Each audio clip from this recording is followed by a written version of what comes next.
हर हर महादेव. श्रावण महिना म्हणजे भक्ती, श्रद्धा आणि महादेवांच्या नामस्मरणाचा पवित्र काळ. या पवित्र महिन्यात शिवपार्वतीची कथा ऐकण्याला विशेष महत्त्व दिले जाते. ही केवळ प्रेमाची कथा नाही, तर भक्ती, त्याग आणि अढळ विश्वासाची कथा आहे. चला तर मग जाणून घेऊया माता पार्वती आणि महादेवाची अद्भुत कथा. प्राचीन काळी हिमालय पर्वत आणि त्यांची पत्नी मेनादेवी यांना एक कन्या झाली होती. त्या कन्येचे नाव होते पार्वती. बालपणापासूनच पार्वतीच्या मनात महादेवाविषयी एक वेगळे आकर्षण होते. तिच्या मनात महादेवच आपल्या जीवनसाथी असावेत अशी दृढ भावना होती. पण महादेव त्या काळात संसारापासून अलिप्त राहून तपश्चर्येत मग्न होते. त्यांच्या मनात सांसारिक जीवनाची कोणतीही इच्छा नव्हती. तरीही पार्वतीने आपली इच्छा सोडली नाही. ती महादेवाच्या सेवेत मनापासून राहू लागली. त्यांच्या तपश्चर्येचा आदर करत ती शांतपणे भक्ती करत होती. तिची भक्ती दिवसेंदिवस अधिक गाढ होत गेली. पण महादेवांचे ध्यान मात्र कोणत्याही गोष्टीने विचलित होत नव्हते. त्या काळात देवतांसमोर एक मोठे संकट उभे राहिले होते. तारकासूर नावाच्या असुराला असा वर मिळाला होता की त्याचा वध फक्त शिवपुत्रच करू शकत होता. त्यामुळे देवतांना शिवपार्वतीचा विवाह होणे अत्यंत आवश्यक वाटत होते. देवतांनी महादेवाचे तप भंग करण्यासाठी कामदेवाची मदत घेतली. कामदेवाने महादेवाच्या ध्यानात प्रेमाची भावना जागवण्याचा प्रयत्न केला. पण महादेवांचे ध्यान भंग झाल्यावर त्यांचा तिसरा नेत्र उघडला. त्या अग्नितेजामुळे कामदेव भस्म झाले, अशी पौराणिक कथा सांगितली जाते. या घटनेनंतर पार्वतीला असे जाणवले की केवळ इच्छा करून महादेवांना प्राप्त करता येणार नाही. तिने आता अधिक कठोर तपश्चर्या करण्याचा निर्णय घेतला. पार्वतीने राजमहालातील सुखसुविधांचा त्याग केला. तिने जंगलात जाऊन महादेवांचे ध्यान सुरू केले. दिवस गेले, ऋतू बदलले, पण तिची साधना थांबली नाही. कधी ती फळांवर राहिली तर कधी केवळ पानांवर जगली, अशी कथा सांगितली जाते. पुढे तिने पानांचाही त्याग केला, म्हणूनच तिला अर्पणा असे नाव मिळाले, अशी मान्यता आहे. तिच्या शरीराला कष्ट होत होते, पण तिच्या मनातील श्रद्धा मात्र अढळ होती. तिच्या ओठांवर सतत महादेवाचे नामस्मरण होते. तिच्या मनात एकच संकल्प होता, महादेवाची प्राप्ती. पार्वतीच्या या कठोर तपश्चर्येने संपूर्ण देवसृष्टी प्रभावित झाली होती. अखेर महादेवांनी तिच्या भक्तीची परीक्षा घेण्याचे ठरवले. ते एका साधूच्या रूपात पार्वती समोर आले. त्या साधूने पार्वतीला विचारले, तू कोणासाठी एवढी कठोर तपश्चर्या करत आहेस?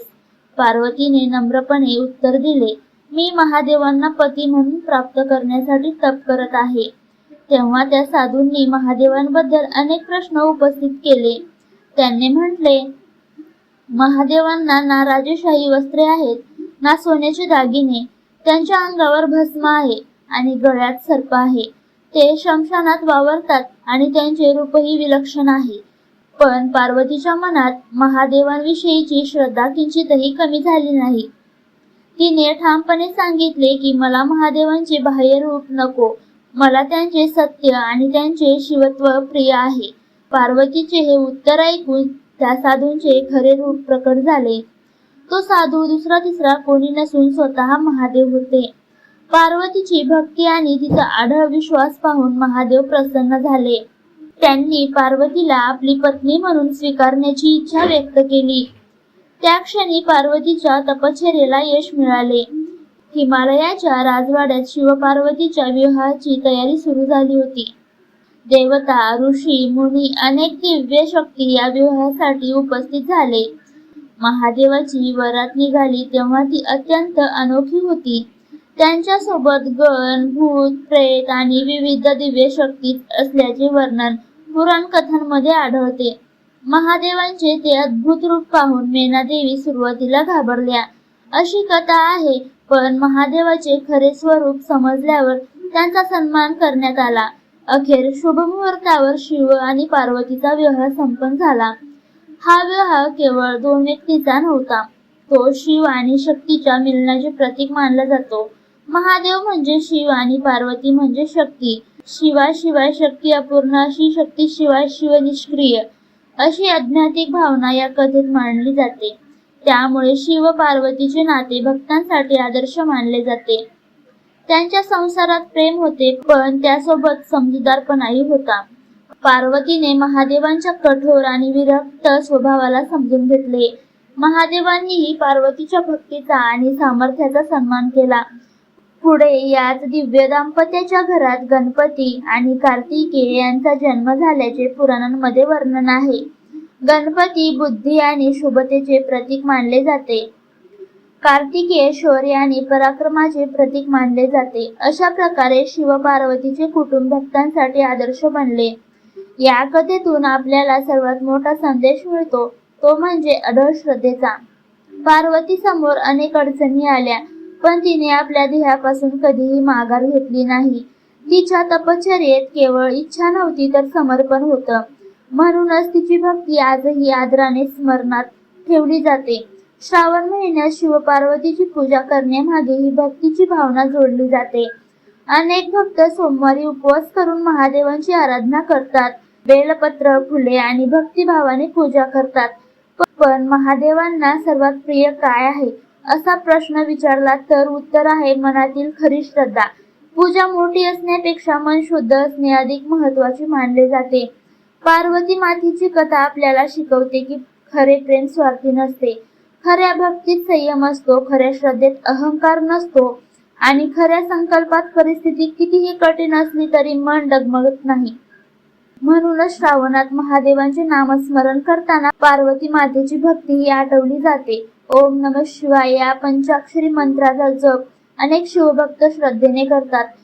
महादेव म्हणजे विनाश नव्हे तर अहंकाराचा आणि अज्ञानाचा नाश करणारे शिवतत्व, अशी ही आध्यात्मिक भावना आहे. पार्वती म्हणजे जीवनातील शक्ती, धैर्य आणि मातृत्वाचे प्रतीक मानले जाते. शिव आणि शक्तीचे हे नाते आपल्याला जीवनातील संतुलन शिकवते. सुख असो किंवा दुःख असो, एकमेकांची साथ देणे हाच संसाराचा खरा अर्थ आहे. म्हणूनच शिव पार्वतीची कथा आजही प्रत्येक पिढीला प्रेरणा देते.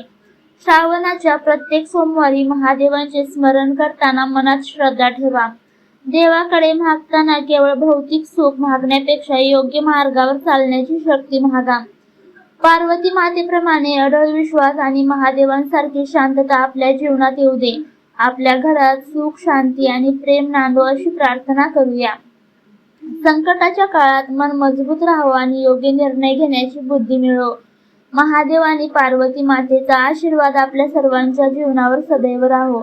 मनापासून म्हणा, हर हर महादेव, जय पार्वती माता. आणि ही पवित्र शिव पार्वती कथा आवडली असेल तर श्रद्धेने आपल्या प्रिय व्यक्तीसोबत नक्की शेअर करा.